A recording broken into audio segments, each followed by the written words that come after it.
In a narrow sense, pastoral art shows the life of a shepherd, often idealizing the simplicity and beauty of their life and environment, especially in contrast to life in the city.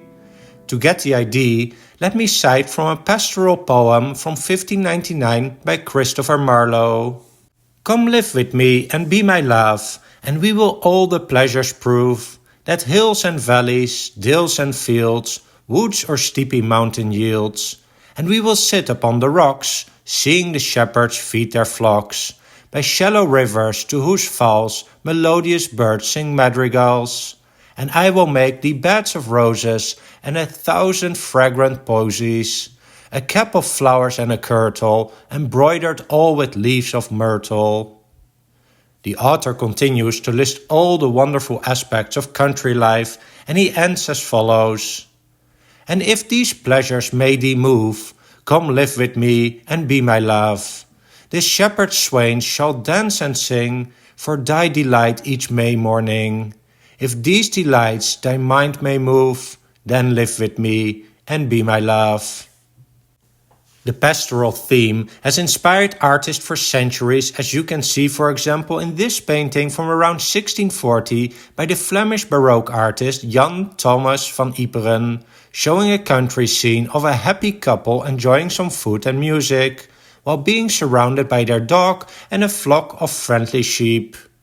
And pastoral art even has its popularity today, not focusing on the hardship of life in the countryside, but presenting it as an idyllic and uncomplicated life, where food and entertainment is plenty, people have time to pursue love, and only some gentle amount of work is involved in creating a beautiful life.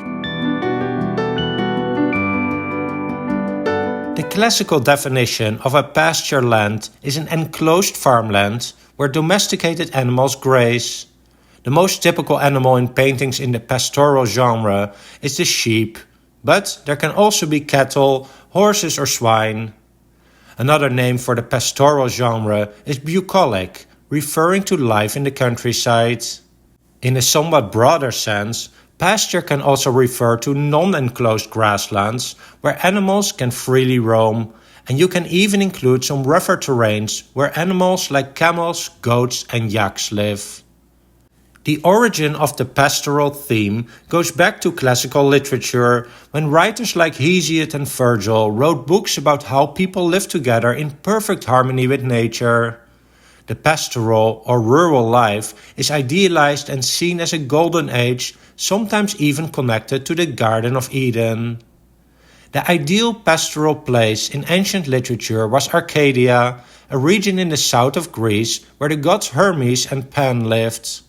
It was celebrated as an unspoiled, harmonious wilderness, and you can actually find quite some pastoral paintings over time with the name Arcadia in the title, where artists like Thomas Cole here have captured this ideal landscape and environment on large canvases. You can compare Arcadia with a more modern fictional place of Shangri-La, an earthly paradise in the Himalayas. With the increasing urbanization over the centuries, there has always been a place for the pastoral genre in arts, music and literature, with famous people like Shakespeare, who in his play As You Like It describes a pastoral forest as a place where life is simple and pure. People live close to each other, nature and God, especially compared to people from urban areas. When thinking about the pastoral genre, names like Claude Lorraine, Nicolas Poussin and Thomas Cole may quickly come to mind, but the history of this genre goes back even further. Here's, for example, a book illustration from the 5th century capturing the pastoral image as described by Virgil in his first major work known as Eclogues. And early Renaissance writings on rural life inspired the next generation of artists, especially inspired by the novel Arcadia, written in 1504 by the Italian poet Jacopo Sanazzaro. These ideas were picked up by artists like Giorgione and Titian, the latter who painted around 1510 one of the most famous works in this genre, known as the Pastoral Concert.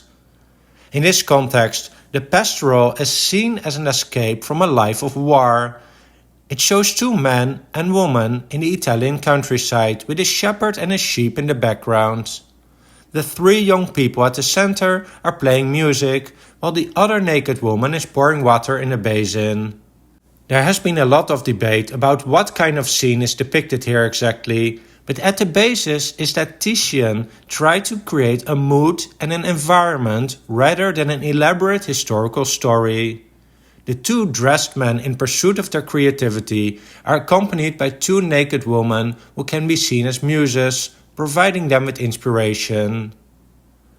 Over the centuries after the Renaissance, the pastoral genre has returned multiple times. During the 17th and early 18th centuries, French Baroque painters like Poussin, Lorraine, and Watteau painted the countryside in their glory, often idealizing the environment. Nicolas Poussin and Claude Lorraine often infused their rural scenes with some biblical or mythological narrative, while Watteau focused on the aspects of love in the countryside, as we can see, for example, in this painting from around 1718 entitled Pleasures of Love. In the 19th century, artists like Thomas Cole and some of the people from the Hudson River School were searching for areas of natural beauty where urbanization had not yet spoiled the landscape. While many of them focused mainly on the landscape, there are also elements visible of rural life in these idealized landscapes, where people were still living in peace and happiness. By the mid-19th century, a realism movement developed in France, where artists did something opposite of the pastoral genre. Instead of focusing on the beauty of rural life, artists like Courbet and Millet would capture the hardships of rural life on large canvases. But this meant by no means the end of the pastoral art, as artists like William Adolphe Bouguereau later painted scenes where the innocent and carefree aspects of the pastoral life were once again emphasized. A lot of people may not consider the pastoral genre as very exciting or sexy, except maybe the works by Watteau and colleagues who focus more on the themes of love and eroticism. But most pastoral works are calming and peaceful. They are more contemplative works, providing the viewer with an escape from busy city life to enjoy the simple pleasures of life, like enjoying nature, the weather, playing music, and making time to pursue love. And that is still something that many people today long for at times, keeping the pastoral works alive and relevant. Well, I hope you enjoyed the discussion of the pastoral art genre, and I'm curious to hear if you have any specific artists or paintings in this genre that you particularly enjoy. And if you want to know the title or artist of any painting shown here, just leave the timestamp in the comment section down below. Finally, if you enjoyed this video, consider liking and subscribing, which helps the channel a lot. Thanks for watching.